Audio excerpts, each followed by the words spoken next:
Hey, Sarah, do we have the Aleksandr Dugin audio clip that we found online yesterday?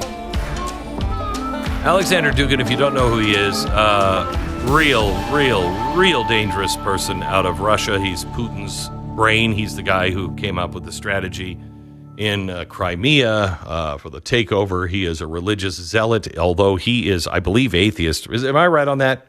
Jason, he's an atheist himself, isn't he? That I don't know. I think he would pick whatever he could if it would stir up the masses. Yeah. I mean, his symbol that he uses is the ancient symbol for chaos. He has put the strategy together for that brought Russia and Iran together. He believes, Russia is the rightful heir to the Roman Empire. He believes the Orthodox Church needs to wipe out the other churches, and rule the world. And he believes the only way they can do it is if we have a world war that will just, blow everything up so we can start from scratch, because he believes everything from the Enlightenment forward has been a problem. So he just wants to go back in time just a few hundred years. So we got that going for us. Here he is yesterday online, a clip that we found of him that he just put out. Listen to what he's saying here. The U.S. airstrikes on Iran's nuclear facilities, the uranium enrichment plant at the Fordo complex, marks the beginning of World War III. Nuclear weapons no longer deter anyone, and the strikes on nuclear targets, essentially sanctioned by Israel, which has not faced a decisive international response, are now also being carried out by the United States. Too many red lines have been crossed, to the point that it's no longer clear whether any boundaries remain at all. This directly concerns Russia as well. Kiev's Nazis have repeatedly attempted to strike Russian nuclear facilities, along with attacks on strategic aviation airfields, remarkably resembling Israeli tactics in Iran, leave no doubt. Such methods of conducting military operations against anyone are now considered acceptable. While there haven't yet been direct nuclear strikes, it's only a matter of time.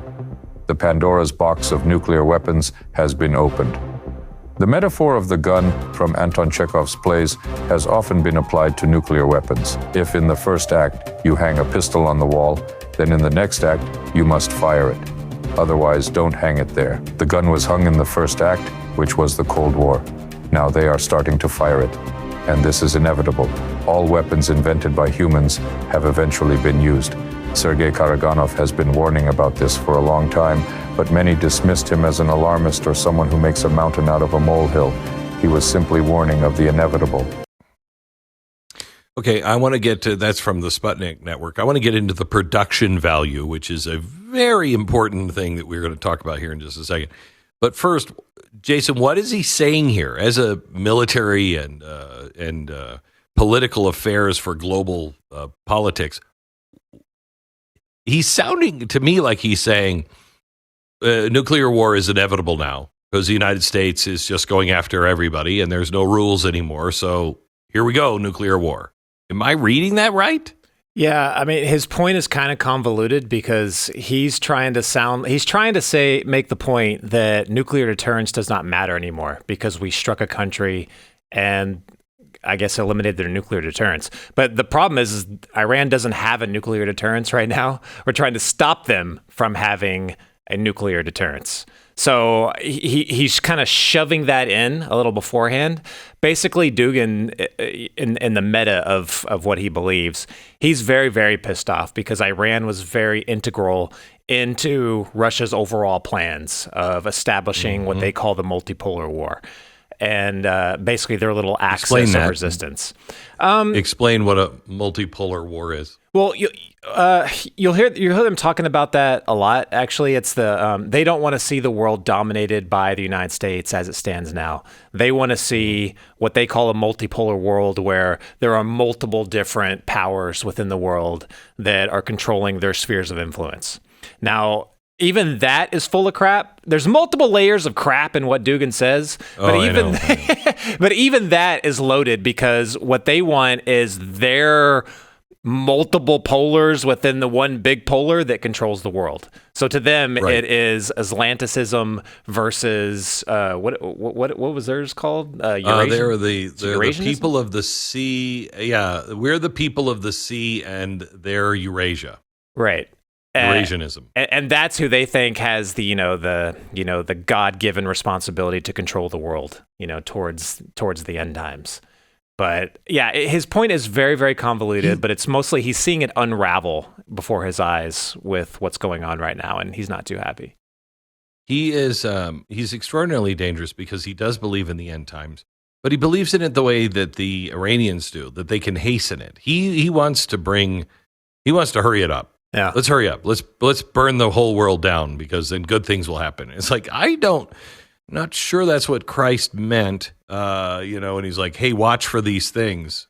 I don't think you were on the good side if you were like, let's burn the whole thing down because he'll just come faster. Right. You're not on his side. Now, the reason why I wanted to bring this up is not only did I find what he said disturbing, what I found equally or more so disturbing is he didn't say any of that. That's AI. And you can watch that and you'd have absolutely no idea that's not him. Now, why is this important? Jason.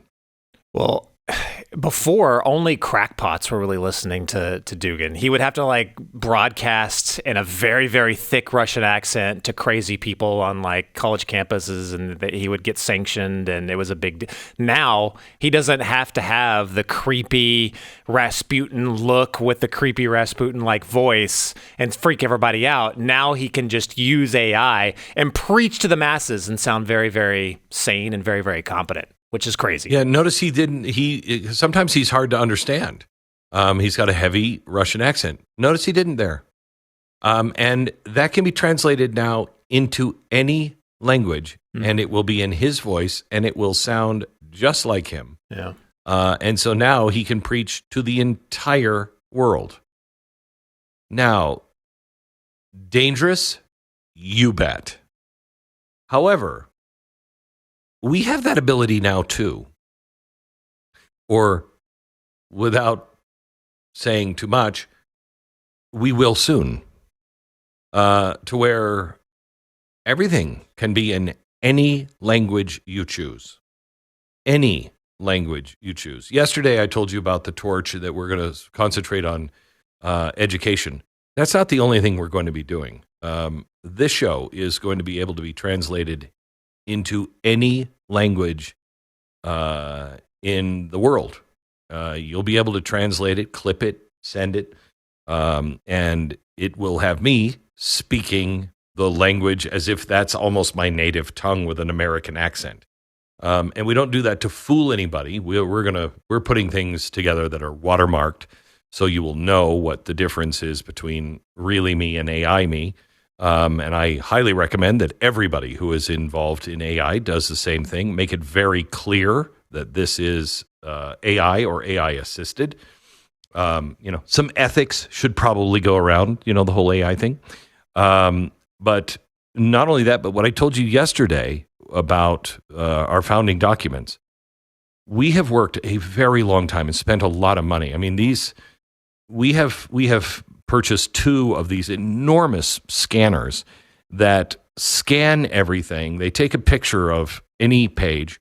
They make it perfectly flat so that it can be viewed online, but also it will translate it into any language. So once we scan anything into the system, you'll be able to say, you could be in Mexico and say, your friends all speak Spanish, and you're like, no, you don't understand. Here's what the founder said. You can go to the torch and you'll be able to, ask the question, and it will all be vectored, so you don't have to ask it exactly. You know how you go to some of these museums and, the National Archives, and you have to know exactly what you're looking for? It's not going to be like that. You can ask it in plain language and it will find it. And you can say, I'm trying to understand this for my friend. They speak Spanish. Can you translate these documents into Spanish for them? And it will.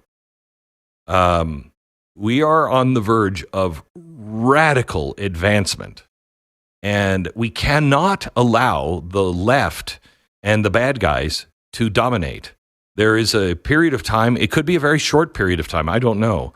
But I think even if it is a short period of time, it's worth my fortune to try to develop these things, to be able to use them, even if it is a short period of time, because it can make a very huge impact in a short period of time if we all decide to use it, if we all, understand the tool that we are about to be handed.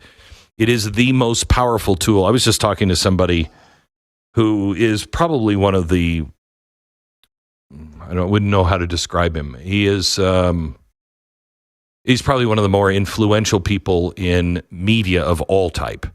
And I was having dinner with him, and I said, what are you doing on AI?